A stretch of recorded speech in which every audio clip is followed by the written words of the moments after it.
né? Mas quando um profissional ele aborda um paciente, um nutricionista, por exemplo, quando a gente vai falar de dieta, o que ele faz? Ele usa duas ferramentas básicas. Ele usa frequência alimentar e recordatório alimentar. Do recordatório alimentar, ele procura entender as calorias médias que você consome num dia. Da frequência alimentar, ele procura ver o que são os picos de caloria que você consome. Porque o que é a frequência alimentar? Quando ele pergunta para você, quantas vezes você come salgadinho por semana? Quantas vezes você toma sorvete? Quantas vezes você toma açaí? Quantas vezes você bebe cerveja? Então ele sabe que você come uma média, sei lá, de 4.000 quilocalorias com picos de 8.000. Tá. E quando esse nutricionista ele vai elaborar a tua primeira dieta, ele não vai te dar uma dieta de 800 calorias. Ele vai te dar uma coisa que você consegue fazer. Se você come uma média de 4.000, muito provavelmente ele vai fazer o quê? Dar os mesmos 4.000, só que ele vai dar de um jeito diferente. Quantos anos tem seus filhos? Um filho e 4. 4 anos, tudo bem. Eu tenho uma de 17 e uma de 10, né? A de 17, ela precisava aprender a mexer com dinheiro. O que você vai dar pra ela? Cartão de crédito? Nem lascando. Não. Você dá dinheiro pra ela ver diminuir. E ela fazia a conta. Ah, e como é que você faz? Você dá mesada? Não, você dá semanada. Primeiro você dá por dia, pra ela fazer a conta, ela conseguir fazer o cálculo imediato. Quando ela começa a juntar um dinheirinho, aí você dá a semana, porque você fala, opa, ela já começou a criar uma sensação de se precaver. Aí a semana, para ela gerenciar uma quantidade maior. Conseguiu acertar a semana? Aí a mesada. Porque ela vai aprender. Porque você tem que ensinar teu filho a mexer com dinheiro. Né? Alimento é a mesma coisa.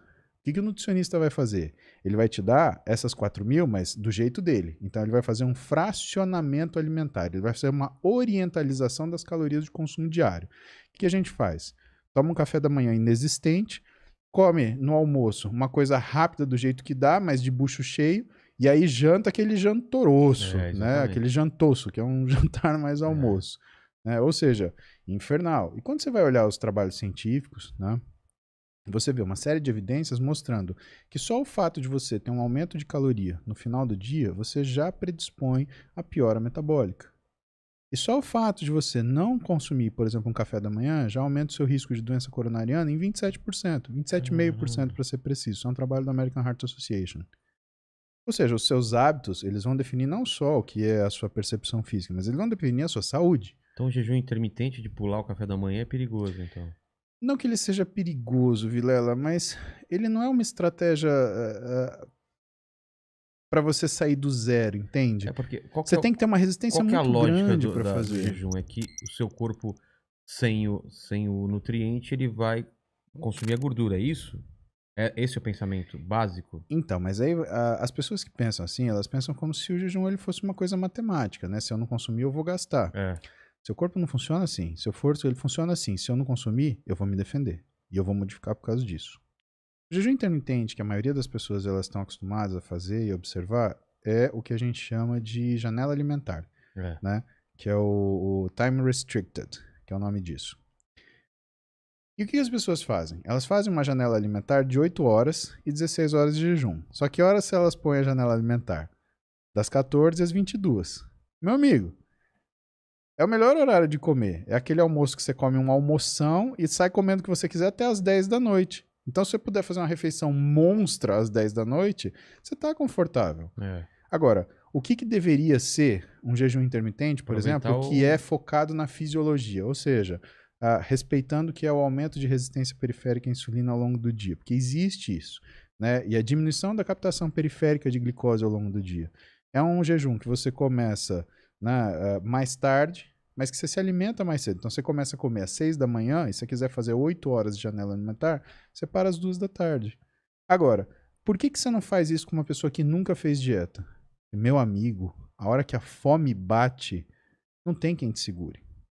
Você tem que entender que a mente, ela não é um ente. A mente é uma projeção do seu cérebro. Seu estômago produz ácido gástrico. Seu cérebro produz a mente.